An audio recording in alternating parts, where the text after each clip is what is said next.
afternoon and welcome everybody.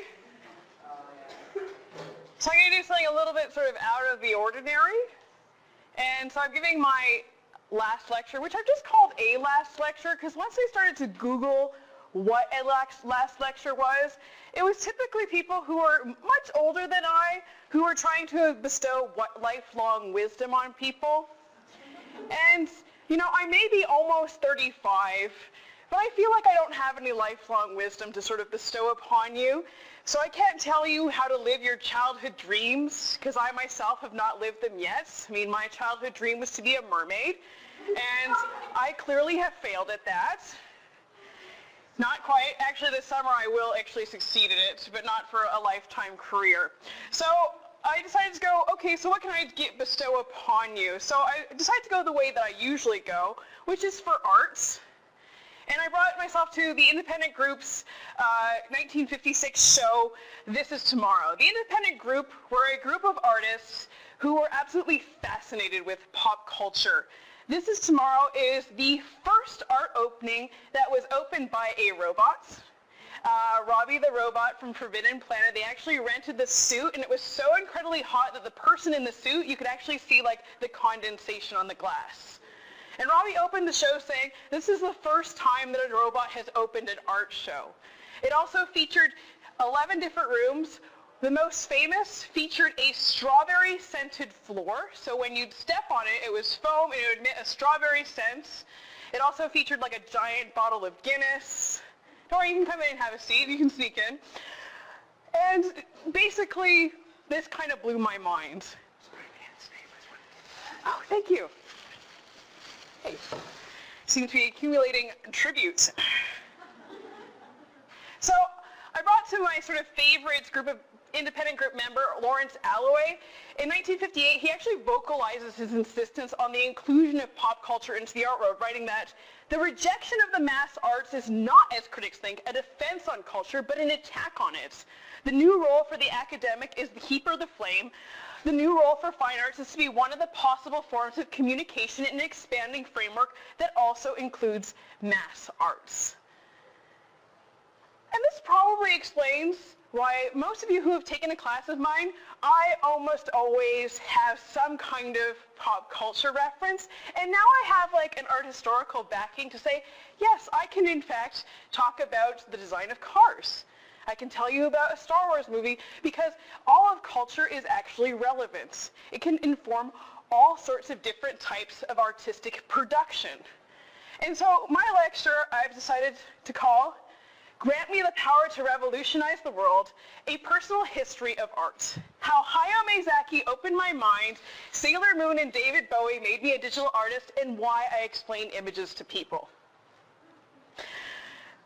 And this is largely because most of my work has been sort of situated not necessarily in the confines of arts.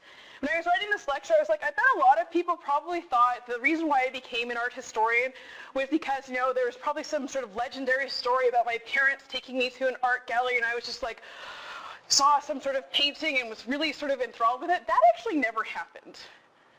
I didn't really go to an art gallery probably until I was about in grade like 6, and I went to the McLaren Art Gallery and saw a show about paintings made about nursery rhymes, and it really didn't click with me. But instead, other forms of media did. And one of the things that basically changed the way that I think about everything, or as I like to say, how did I get into this mess? How did I get into this mess? Was a film from 1985 called Warriors of the Wind, which you probably better know as the 1984 film by Hayao Miyazaki, Nausicaa and the Valley of the Wind. Now, Warriors of the Wind was an incredibly, depending on whose opinion you ask, butchered dub of the classic film. And in fact, it cut about 22 minutes of the original film from it. And this is actually why Hayao Miyazaki, for the longest time, didn't have any of his work actually released in North America, because he thought that the Americans ruined his work because they cut out what he thought were the most important things. And for a long time, you actually wouldn't see a Studio Ghibli film in North America. I I got to actually see this dub when I was a child. Came out in 1985. I actually don't remember the first time I watched it because I watched it with all of my siblings. And you can kind of see from those two pictures, something is not quite right here. I mean, we've got the main character, Nausicaa, here, but in our North American version, we've got this dude. Like, who is this blonde dude? Like, he's not even in it. And if you also have seen the movie, there's no cyborgs in it. This is actually a reference to one of the sort of demons. This creature is like, who is he riding? Our main character's up there. She's also been aged to be a much more sort of voluptuous woman when Nausicaa is a teenage girl. And there's no Pegasus. So immediately it's like, you took my entire like grand story about environmentalism and you interpreted it as that. So understandably, Miyazaki was livid. And they, as I said, heavily edited it, which I kind of find amusing that Miyazaki was incredibly annoyed about because you're probably familiar with his other film, Howl's Moving Castle. Howl's Moving Castle is based off a book by Diane Wynne Jones. Howl's Moving Castle, the Hayao Miyazaki movie, is nothing like the book. For someone who talks about how you should preserve art and you shouldn't necessarily change it, had absolutely no problem taking her story and adapting it into this. They're very different. Certain characters are completely erased. Once again, Miyazaki's sort of theme of like things like environmentalism gets sort of pushed to the forefront, whereas Diane Wynne Jones' sort of themes of like selfhood, which still is there, gets kind of shoved away.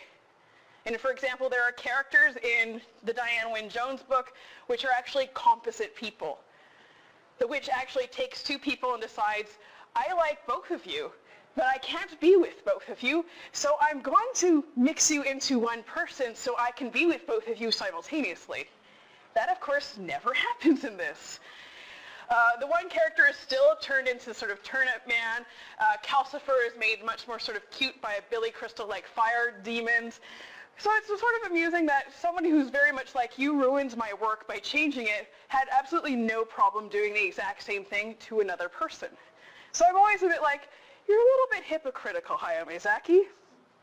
But we'll move back to Nausicaa and the Valley of the Wind. This is from 1984. And this introduced me into a completely sort of different world. You're introduced to this world. It is destroyed. It is basically covered with a long sort of like fungus and all these different kinds of mushrooms and growth. The world is populated largely by giant insects. Everybody who goes into what's known as the toxic jungle, also called in the comic book the Sea of Corruption, has to wear a gas mask because it will kill you if you go in there. And this is hugely interesting. It also introduces a character which was unlike anything that I had seen as a child. For example, most women characters are not particularly well developed. They're usually sort of motivations for men to do something, or they're usually things like, you know, just a princess. Nausicaa is a princess, but she's also a scientist. She's very curious about why the toxic jungle is there. And one of the things that's actually cut out of the North American version is that there are 3 instances where they talk about the creation of the toxic jungle, and in the 1985 American one, it's only down to once. And she kind of figures out that it's actually not these plants that are killing people. They're not actually poisonous. What they're doing is actually taking the poisons out of the soil, and the air that they produce becomes this poison. And if you breathe in this poison, you become basically like arthritic. It also causes things like reproduction problems. For example, in the Valley of the Winds, you'll notice that most of the people are either old, a few middle-aged people, a couple children, but no teenagers because they have such a problem with population growth because of how bad the pollution is. And she kind of figures this out through her sort of science. She's also very kind. She's a complex character. One of the reasons why I like Nausicaa the Valley of the Wind and one of the reasons why I like Mel Chin is Mel Chin actually tries to do the same thing that the Toxic Jungle does.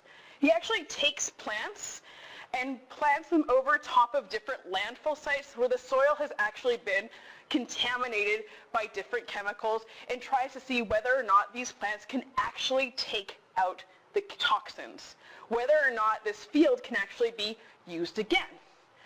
And so he writes, making objects and marks is also about making possibilities. Making choices, that is the one last freedoms that we have to provide, is one of the functions of art. So it's pretty impressive. I mean, you don't necessarily have to make an artwork about nothing. You can actually make an artwork that actually has environmental repercussions and can actually change the world. So every time I think about Mel Chin, I always think that's exactly what the Toxic Jungle is trying to do. So as I mentioned, this kind of got me actually into basically art and history, because this world actually establishes an entire sort of timeline. And through it, you actually are exposed to different art types. There are different sort of paintings and drawings about how the world has just been destroyed. And it's by these large creatures called fire demons, or warriors that actually burn down ancient cities. On top of that, it also features tapestries, which I do love. And anytime we talk about the Middle Ages, I get really excited about tapestries and things like that, because they tell stories about the people. In this one in particular, there's a legend about a man dressed in blue who will stand in a field of gold and will change the world. On top of that, they also, as I said, have to deal with giant insects. These are called ohms, and they are basically the protectors of the toxic jungle. When their eyes are blue, they're calm, and when their eyes are red, they're enraged. They're a bit like bumblebees in the sense that they will not bother you if you are doing nothing, but if you upset them, they will go on a rampage and try to find you. It also features a lot of flying. It also features incredibly sort of intense political drama. The Valley of the Wind is basically a very sort of stable place up until a plane from the country known as Tolmikia crash lands with the princess from another country called Pej. And inside she asks, did the cargo burn? And they're like, yes, of course the cargo burned. And the cargo is this thing, which is a giant biological weapon. And it's one of those giant fire demons which destroyed the world. And the Tolmikians want it, which they then, of course, invade the Valley of the Wind. And eventually, most of the elderly people actually stage a rebellion against the Tolmikians. On top of that, as I said, it features characters which are really quite unusual for most sort of child films, though that has actually changed a lot with things like Moana and other kind of Disney productions, but back in the 1980s, not so much. It also features women who are older. It features women who actually have a huge variety of different details. Nausicaa, as I mentioned, is a scientist. She's an intellect. She's also kind. The first time she meets this like fox squirrel right here, it's upset and scared, and she tells it it's going to be okay, and understandably it bites her finger. And instead of yelling at it, she just is like, it's fine. And eventually, of course, becomes her friend because she's not going to hit it. She's also sort of diverse that when her father is killed, he's actually sick in bed because he's dying from the poison air, and the Tolmikians kill him, stab him while he's in bed. She basically goes on a rampage and kills the entire room of soldiers and doesn't stop until she accidentally injures her uncle. Another character who's particularly strong is Kushana, who is the queen of Tolmikia. She actually leads the sort of attack against the Valley of the Wind, and at one point when they wake up, the giant sort of fire demon also sort of tries to control it to sort of save the town. And of course it does not work. As you can sort of guess, it's sort of falling apart because it's not quite ready. So these kind of things have caused me to ask a lot of questions throughout my career. What is it that makes people stay together? What is it about people that makes them keep creating and keep going on?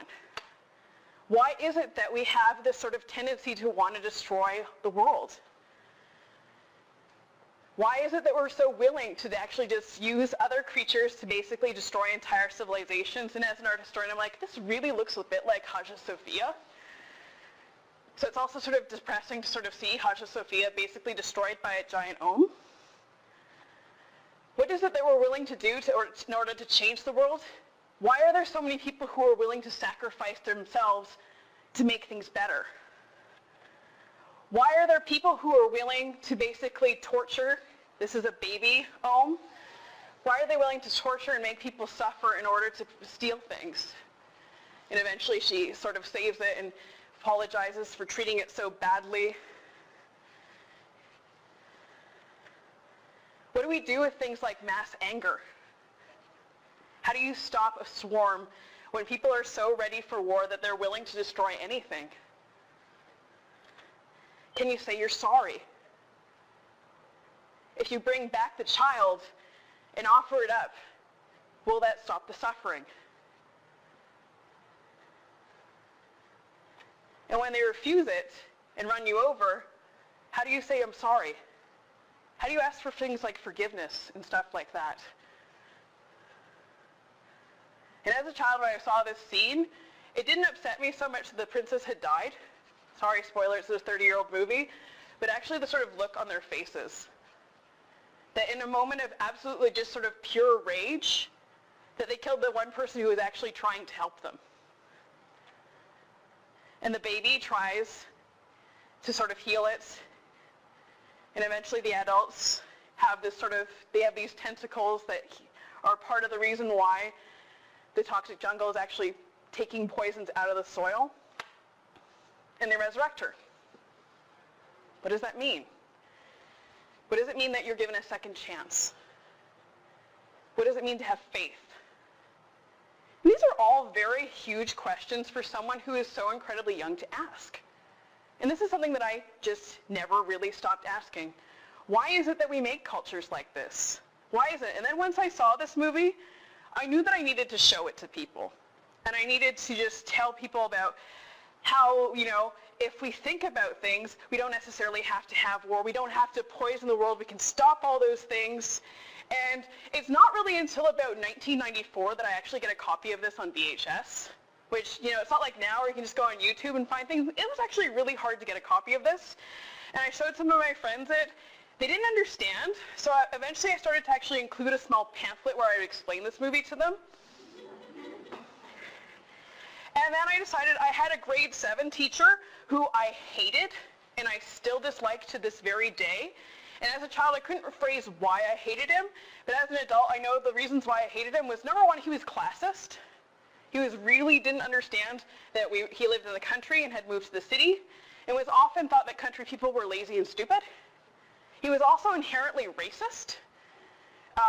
When I lent him this movie, he said, I didn't really get it because of those two things in the front of the movie. And I was like, what are you talking about? He's like, well, there's these two things. How many of you watch movies? What comes before a movie? A trailer. He didn't understand that there were trailers before movies. And the part that upset him was that both of these trailers actually featured predominantly persons of color. And that immediately upset him. And I just remember just sort of standing there like Gene Wilder with that long sort of silent pause of, I don't really know how to deal with this. And then on top of it, he's like, well, it is, it's just animation. It's just for kids. And it's like, I literally showed you a movie that's got like a political drama about the end of the world, how we can save it, why people struggle, why people start wars, and your thought is, well, it's animated, it's for children. Wow. Which made me sort of wonder, how can I actually teach people to sort of take things in? I mean, I've sat here and I've talked to you about a movie, which is, apparently for children, but has a lot of different sort of themes for adults. The other reason I didn't like my teacher was because he was sexist. And also he was not very good at math. For example, I think one thing that he did, we went on a trip, there were 21 girls and 7 boys, and he rationed out the toilet paper, so the boys got 3 rolls and the girls got 3 rolls, and he couldn't understand why the girls ran out first, which I couldn't understand whether this was a mathematical problem or a biological one where he didn't understand how different people go to the bathroom. So immediately I just start asking a lot of questions. Most people hang out with me notice that I say things like, I have a lot of questions. And this is one of those movies that's made me think, I have a lot of questions. And I need to tell you about all my questions. And of course, it didn't just start with that. I started with games. I really love exploring.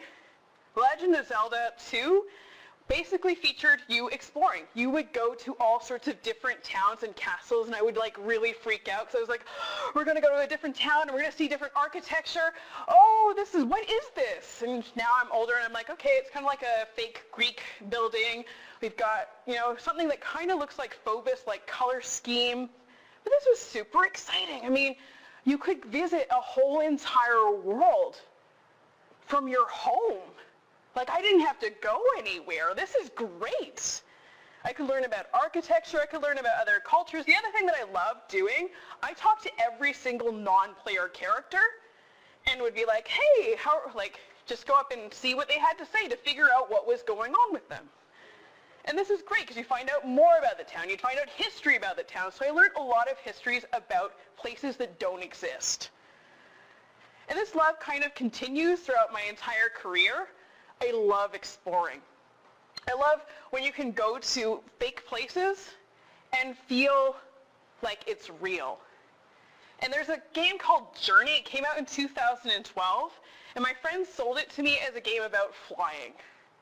And what Journey is that it's a game where you are assigned another person who you do not know, and you're supposed to help each other. The only way that the two of you can talk is through music. And you'll send like little musical notes. You've never met this person before. And the delightful part is if the two of you keep touching, you can fly. If the two of you decide not to touch or not be within close proximity to each other, you can't fly. There are times where I've played this game where it's like you're just in perfect sync and the two of you are two different people playing across the world and you're flying throughout the whole game and exploring. And it also was a game that taught me about trust. I don't like people very much. And whenever I think, as a person who's played a lot of like massively multiplayer online games, I've very much learned that people are generally mean. And Journey was a game that proved to me that people could actually be good. And at the end, when you're walking up the hill with your other sort of player, because the two of you have been through this experience for about an hour, you have this very sort of strong connection of like, yes, I actually like this person. I don't know who they are. I only know that they talk in little musical tones to me. But we've been through a lot, and I actually feel like, yes, you could possibly help me. And I feel like that's a really strong experience to have in a game. And as I mentioned, the other sorts of things that I've liked about games are generally sort of like strong uses of color. Nintendo's were not particularly well known for having a lot of colors. And in fact, they don't even use colors like yellow because yellow doesn't exist in the code. And when I look at things like Fauves paintings, with their sort of high contrast and keyed colors, I immediately think back to games like The Legend of Zelda and just about anything else that I played on the original Nintendo. Which brings me to a really sort of fun time when my parents had a TRS-80. It's made by the Tandy Corporation. It was a computer you could hook up to your TV, and you'd get like cartridges that could go into it. You would also get pages of books where you could write out your own game, which I tried to do with my brothers. And I will tell you this, when you can't read, it's really hard to program a game, unsurprisingly. And so when I was a child, what felt like weeks, which was probably a whole afternoon, we programmed this game. It's only 2 pages long. And I was really excited. I was like, oh, it's going to look like this. And what it ended up looking like was all green with blue and then a black dot that would drive through it. And we did something wrong where you could actually drive on the land. But I remember sort of looking and going, oh, we made like a drawing program. And I would sit there and just sort of draw lines back and forth and back and forth, which is probably why I really like color field painting. Color field painting is a lot like really old games. They often feature incredibly sort of big, flat surfaces of color, often very sort of limited number of them. And Barnett Newman is particularly good at just making me have an entirely like whole body experience when I look at his work. He was reacting to sort of basically the atrocities of World War II, which is very much like Hayao Miyazaki, whose work is also a reaction to World War II. Going back to Miyazaki, his father actually owned an airplane making company, and so he witnessed things like fire bombings and remembers as a child basically driving away in a car knowing that there was space for other people to accompany them and not doing so. And Barnett Newman was also sort of the same, having witnessed the atrocities of war, basically begged the question of, what do you paint after war? And these are also questions I like. What do you do after something major has happened? And I don't have much to say about Kenneth Nolan. I just have to include Kenneth Nolan in every lecture that I do because I love Kenneth Nolan. Probably also because it's very like sort of simple colors and really sort of harkens me back to the sort of childhood era of playing on like a Tandy 1000 and a TRS-80 and just really loving anything that has not very many colors. So the next thing that happens in my sort of artistic career is very big and revolutionary, and not in the way that it changed my mind, but in the way that it made me think about technology. In 1995, Geek aired a version of Sailor Moon, and this was huge because, number one, you couldn't really get anime anywhere, and Sailor Moon was also inherently feminist. It featured a whole entire cast of women, all of which had unique personalities, unique motivations, and every single one you could relate to. I used to tape this, and then I would make my tapes, and I would share them with all of my friends, and became the sort of like in Bradford, West Gwillimbury, like the distributor of Sailor Moon. And I needed to just needed to know everything about this show, which was super great. I mean, the other thing is pretty cool. They actually went to an art show. Once they went to their first art show, I was like, I need to go to an art show. I mean, like, look at her eyes. I mean, she's in love with whatever she's seeing. I need to go to one of these. Which I'll admit, I've definitely had moments where I'm just like, yay, art! It was also a very good time because this is when the internet actually started to become more prominent. And I call this ye old internet, because sometimes I describe the internet to my students, and I'm like, oh yeah, some of you probably weren't born when it looked this awful. Like, for example, this webpage that I picked right here, this is what's known as a frame, and this was sort of super exciting because when you would scroll up on this part wouldn't move, and that was like, and I remember as like a programmer, when you could do frames, it's like you've made it in programming. And so basically, I learned HTML to share Sailor Moon with the world. And this was because in 1996, the 5th and final season of Sailor Moon was airing in Japan, and it would never air in North America. To this day, it has not been aired in North America, nor has there been an English dub of it.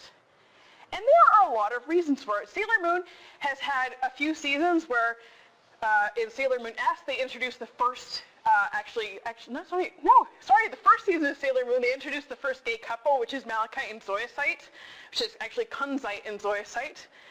In Sailor Moon S, they introduced the first lesbian couple, which is Sailor Uranus and Sailor Neptune. Sailor Moon Stars, the 5th season, introduced the first trans characters. And I loved them. They were the Three Lights. By day, they were a boy band, which is fantastic. And then they would transform into women and become like superpowered, which was really upsetting to people in 1996. It's like, you can't have man-women. And I was like, this is great! It would really upset me. Also, their dress, it's like dominatrixy, which nowadays doesn't really seem that out of the ordinary. And you could, they would change from men to women. And in fact, my favorite character, which is Sailor Starfighter, which is Seiya, actually falls in love with Sailor Moon and tries to seduce her. He fails to do so. And he actually goes by both pronouns. When he's Seiya, he's he. When he's Sailor Starfighter, he's she. And this was fantastic. And I decided that I needed to share this with everybody. So I built my first website. This is sort of a funny story. About 2 months ago, I found out that I was actually a hacker and had no idea, because I would go on to people's FTP servers to take images of Sailor Moon, which needed to be shared with everyone else, but apparently those were all private servers, and all the things that I was doing was actually cracking codes and opening them. So I guess it's really good that I wasn't into NASA or the CIA. But it turns out if you put a Sailor Moon image that I have not seen somewhere, I will basically break the law to get it. And I only found this out because I just figured, I thought in my mind I was fixing their website, and then I'm taking a cybersecurity class, and I was like, oh, I actually know how to do this already. Oh, you're saying that, I broke a lot of rules back then. So don't ever really discount what inspires you. The other one, of course, was at the same time, I mean, the 90s were pretty good. David Bowie came out with Earthling.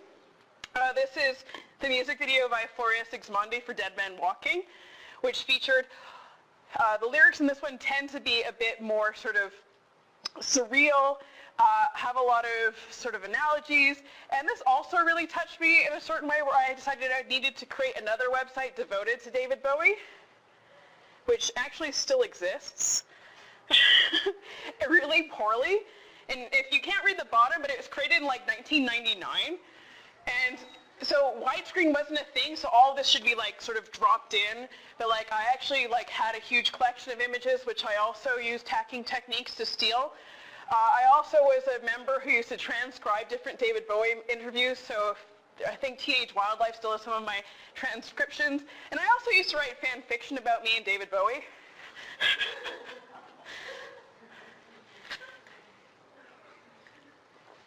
And at some point, my website was apparently so cool that I actually would get people emailing me to tell me that they were so happy that I was David Bowie and that they finally had met me and they really liked my website. Which you're looking at now and you're like, that was a really cool website for 1999? Yeah, it was. It was super awesome. Which is sort of sad when I think about it. I think I had, which at the time was really impressive, like 10,000 views. I get 10,000 views a day on Twitter now. So this kind of led me into this whole like tech. I got into video art pretty early because I was watching a lot of music videos and was like, this is sort of the best way to create things. I got into code fairly early because of my sort of curiosity and wanting to share things with people. And then the next revolutionary thing happened in my sort of artistic career. All very close around the same time. Revolutionary Girl Utena, often just called Shoujo Kakame Utena, directed by Kuniko Ikahara, based off the manga series by Chiho Sato. And it's about 39 episodes long. It's divided into 3 acts. And it's typically described as being the quintessential postmodern fairy tale. And when I would show my work to people, when I did video, people would always say, oh, you seem like a surrealist. And I'd be like, I'm not a surrealist, I'm not Dali. And then someone would say, like, no, you remind me a lot of like The Exterminating Angel by Louis Brunel. And I was like, I guess so. Most of my work is actually based off ideas that were presented in this TV series, which I usually describe to people as, if David Lynch directed an animated TV series, that's what Utena would be. And I'm not really joking about that. It starts off fairly like magical girl. Utena, who is our main character, she's the one with the pink hair. When she's a child, her parents die. She meets a prince, and she's so enchanted by the prince that she decides that she wants to be a prince. And so she goes throughout her life, dressing as a prince, acting as a prince, and then when she goes to high school, her friend is horribly insulted by this guy, Saionji, who is just horrible. He posts a love letter that she wrote him, and everyone makes fun of her. So she challenges him to a duel. And what she finds out is that there's actually this secret dueling society called the End of the World. And when you go into the dueling arena, there's this really wonderful like opera song that plays called The Absolute Destiny Apocalypse, which in Japanese is Zettai Ume Boku Shirosu. And part of it is part of the lyrics actually are like a Dadaist play on words where they take the words absolute destiny apocalypse and then shift them around so it becomes nonsense. So you'll hear Zettai Ume Moku Shiroshu Mokushio Shiko, and they just keep sort of playing up the words. And what she finds out is that there is this dueling arena where there is a giant upside down castle. This is the dueling arena. And she's actually fighting for the Rose Bride, who is Himemiya Anthe, this lady here. And she's just thinking, okay, I'm going to fight for my friend because you've insulted her. She beats Saionji, she wins the Rose Bride, and the Rose Bride says, good, we're now engaged. You can do whatever you want with me. And she's like, I'm sorry, what? We're now engaged, I'm yours. And Utena's like, I don't really want you to be mine, you can be anything you want. And it sort of just starts out very cute. It's not really until a bit later that you start to realize how incredibly creepy this is. For example, Himemiya says, I will be anything that you want. And you actually will see times where she's won by different duelists and literally becomes anything they want her to be. She has no personality. So when she's with Utena, Utena tries to make her own choices, but she can't. And every single person is got a sort of backstory in Utena. You originally are led to believe that this is just a regular sort of high school, but by the second arc, which is the Black Rose arc, you start to realize that this actually isn't a high school at all. In fact, this isn't actually a real place at all, but it's actually a non-existent place where people live out traumatic memories over and over and over. And the person who sort of gives it away is a professor called Mikage, who actually starts to lure students to become duelists, and he makes them basically start to confess their sort of deepest, darkest secrets. And in this box for every single student, there is an object of very sort of importance to them. It could be a butterfly. For one person, it was a scarf. There's a character who's one of the main characters who possesses a locket, and the locket is the most important part to her. Everyone thinks it has a picture of her ex-boyfriend.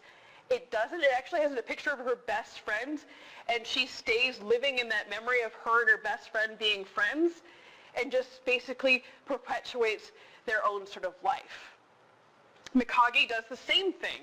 He actually doesn't realize this.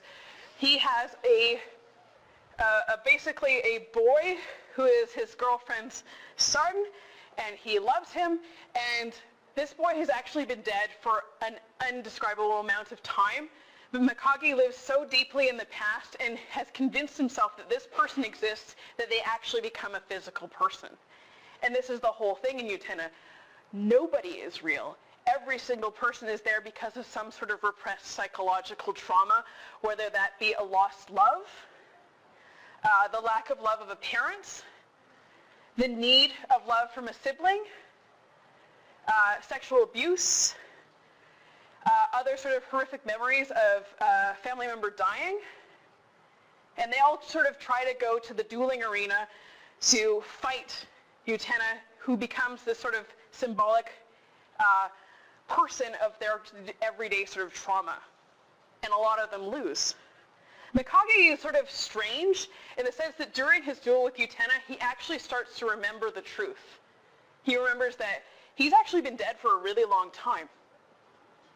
And while he's fighting Utena, he actually gives up. He kind of gives up, and then the phone rings in the duel.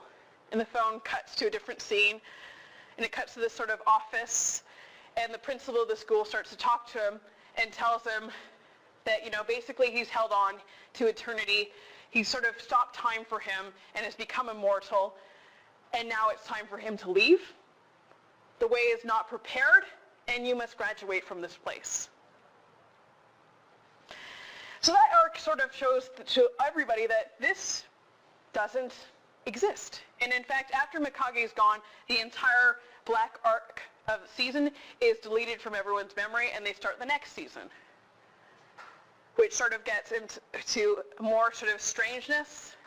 I forgot to mention that she actually pulls a sword out of Anthe's body, and in the dueling arena, things like cars will start to show up, and sometimes they actually sort of drive themselves, and parts where she'll actually have to fight the car. There'll be times where she's fighting people on scooters. There's also sort of references to finding sort of people's dead bodies in places because nobody is really alive in this place. All of them sort of exist in their memories. And so that's pretty darn fantastic. There's also sorts of little things. For example, one of the characters constantly has a stopwatch, and when he's talking to people, he'll press it, and then at times he'll see that it's like 47 seconds and he freaks out, which sort of relates to this sort of anxiety over how long one is speaking. There are times where they'll be talking and just balloons will fly or a train will run in. And there's some humorous episodes where one character is convinced that women lay eggs, and people hide eggs in her bed to sort of prove her that this is actually true. But it got me thinking about things in a different way. The world you perceive and the world in which you exist in. The world that they exist in this high school is one that they simply exist and perceive. It doesn't actually exist. It is sort of this trap for basically the head of the school to constantly relive his sort of fantasy of being the prince and saving people.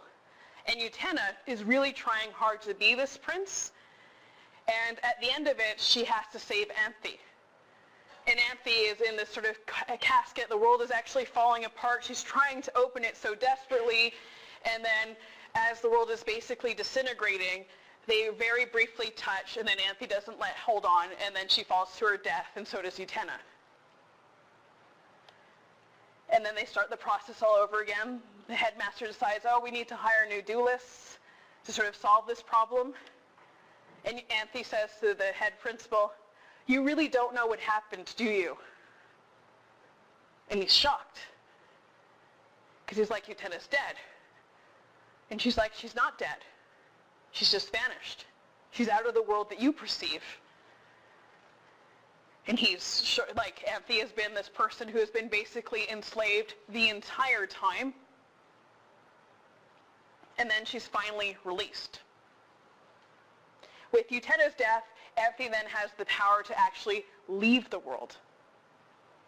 She doesn't have to stay. She actually takes her bags and exits the school, which means that she exits the sort of cycle of trauma. And throughout Utena, the whole entire time, when they're pulling out the sword, they say, grant me the power to revolutionize the world. The world is yourself. Grant you the power to change yourself so you can actually escape the sort of cycle of constantly living through the same thing, treasuring memories and living in the past. And so she leaves. My work is a lot like that. I sort of, when somebody told me that I reminded them of Louis Burnell, I was like, what? And because most of my work involves me being trapped in a room that I can never get out of.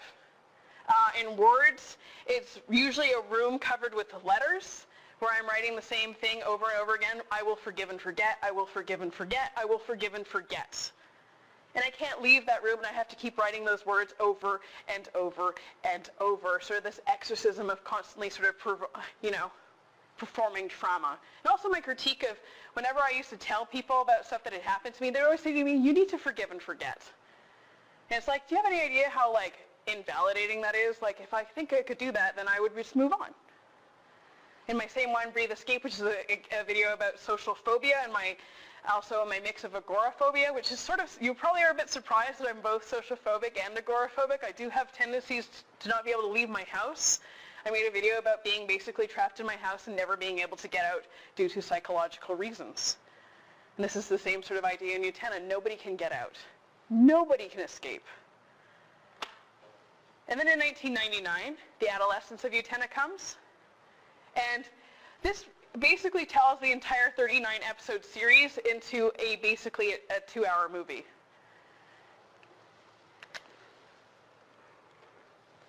It features shifting the buildings, and they're a bit like the buildings in Hogwarts, where they all never really stay in the same place, and they're constantly moving. The exact same thing happens. They have to get into these fights to basically overcome their trauma. The big one that Utena has to overcome is the fact that her boyfriend is actually dead, and she's just imagining him. The other thing that ends up happening that's very strange is, once again, we have to save Anthe because she needs to get out of there. And the way that we save Anthe this time is, instead of Utena dying, Utena gets transformed into a car. And there's actually about a 16-minute car chase out of this school, which at one point one of the other students is like, are you surprised? It was a big mistake to think that you were the only one that can turn into a car. I'm a car now too. And so turning into a car is sort of this regular, just everyday thing that people do to sort of escape. And in the sort of giant sort of road chase, they're chasing after all these different students who have turned into cars. And then eventually they have to escape the whole entire fantasy that has been constructed for them, that you could live in a world where there are princes and princesses. So the giant castle that they've been trying to leave is now on the back of basically a giant 18-wheeler, and it's monolithic. And throughout the whole time, a pair of shadow figures are trying to explain how you get out of this. And they usually do it through small little vignettes and plays, very similar to a Greek chorus. So if you ever want to watch the best car chase scene, it actually is at the end of this movie. It's amazing. And they do, of course, get out. And they live together very happily. In my work, I was like, hey, if they can remake the whole entire thing, a movie, why can't I just keep making the same work over and over again? I make video games as well. I do, one of the softwares that I use is RPG Maker, because most of my life I've been playing RPGs. And so in 2016, I released Stepper version 1.0. And the reason why it's version 1.0 is because I needed to get it done so I could get into the Rendezvous with Madness screening. And this also features the same idea of constantly being trapped in a room. I wanted to create an experience where people could understand how I felt when I had post-traumatic stress. And the constant feeling that I had was being trapped in a room, but also playing an endless game of snakes and ladders, where it constantly felt like there was no ladders, there were only ever snakes. And when I would watch people play this game, they would get so frustrated, and it was really enjoyable to watch. Because one person was like, is there actually a way out of this? And it's like, yes, but the whole game is designed to make you want to quit. It's to make you want to throw your laptop and just get out, because that's how post-traumatic stress felt. I was constantly reliving the exact same memory over and over again, and I felt there was no way out. There is a way out, but it's incredibly difficult, and you have to remember where to go. And another work that I'm working on in Station kind of deals with the same thing, about trying to escape sort of psychological dramas. And this one is a weird combination of my experiences with sleep paralysis, which if you're not familiar with, people with sleep paralysis have this problem where their brain doesn't always fall asleep, but their body does. And so they'll be completely paralyzed, but they might also start hallucinating things. So I've seen like zombies in my room. I've had like there's a movie called Nightmares, which is about this, where people talk about having demons whisper in their ears and like, you're gonna die. And it's like, yeah, I've had that too. I also have like things like physical hallucinations where it feels like things are touching me. I am so used to it that I just don't care anymore. So when people are like, oh, don't really tell me about your dreams, I was like, yeah, probably not, because sometimes I turn over and there's like a dead body in my bed and I'm just like, whatever. But I figured I would just start to make a game kind of about that, because I think it's funny, but other people are like, that's really horrifying. And I was like, I don't know, when you've had it your whole life, you don't really know any difference. So I started to explore kind of that idea of working in sort of dreamscapes, which mostly influenced by sort of Utena. Which brings me on to my last project. So I've been telling you about how I like explaining images to people and how I like sort of educating and probably trying to show people different artworks, and for my firm belief that if I actually showed you enough art that I could possibly change your mind. And this is the basis of a project that's ongoing of mine. I started in about 2015 called Conversations with My Surgeon. I had post-traumatic stress, and I say had for a lot of people who don't know you can actually cure post-traumatic stress if you get a good therapist. You have to get someone trained. And I have it from medical stuff, and I'm not going to tell you what happened because that's just depressing. But I have had this sort of fascination with talking with doctors, and particularly for a long time I would have imaginary conversations with my surgeon. And my surgeon is an asshole. And that's not me saying that, that's actually a quote from another patient who also had him, because apparently he's like this to just about everybody. And there's a study called the Medical Humanities that generally believes that if doctors actually took things like English, art, they actually might be better doctors because it makes them better listeners. And so my thought was like, okay, well, what am I good at? I'm really good at explaining things to people, and I'm really good at sort of art. So I would carry around a small Lego surgeon, and I've carried the surgeon around with me since 2015, and I'd show her different works of art. So this is Marina Abramovic's The Kitchen 5 Carrying the Milk from 2009, me taking a picture in 2016. Sometimes the surgeon is really hard to see. I'm here sitting beside the surgeon, and he's down here. And this is a video of Abramovic actually carrying milk, and it's slowly actually spilling. And my question to my surgeon was, do you have any idea of what a precarious situation I'm in right now? Do you know what it's like to have to stand and wait holding a thing of milk, knowing that at any moment you'll drop it? Fire in the St. John Quarter, seen looking westward.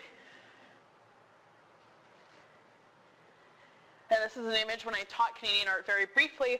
I talked about it extensively because it shows a fire of an entire sort of quarter being burnt down. There are, if you see this in the AGO, you can actually see all the people sort of standing there watching basically their entire life disappear. And so when I was taking this, I wanted to ask my surgeon, do you know what it's like to have your life completely destroyed? Which is a very heavy-handed question. I will not lie that I am a very heavy-handed person. Yayoi Kusuma. Gleaming Lights of the Soul. I've got two versions. One's got the surgeon, one doesn't. And this is in the Louisiana Gallery in Helsinger in Denmark. She creates basically rooms that expand onto infinity. My sister and I are in this room, and you can see both of us here. I'm actually down here kneeling to take a picture of the surgeon who's here and here. And in it just branches into like you're standing in a galaxy. And my question to my surgeon was, do you have any idea how small you are? Do you know what infinity is? And the last question that I have posed recently is from the video game Journey while making my surgeon watch me play it. Do you know what it's like to lose trust? Do you know what it's like to gain it back again? Can there be hope? And the answer is yes, there can be. And so I have liked to teach people through arts how to think in different ways. So we're heading towards the end of my lecture, so I'm going to end it off with a line from Utena. The way has not been prepared for you. You are now ready to graduate. Thank you.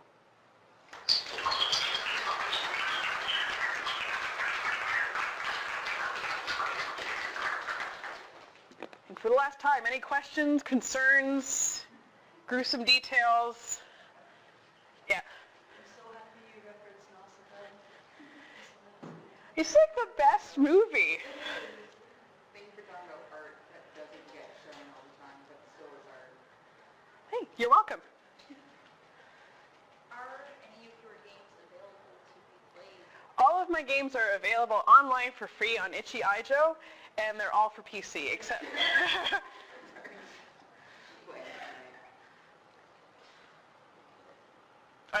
I did make that, for my second years, I did make that Distill game, where I tried to follow the rules of Distill to make a game, so that is available also online to download.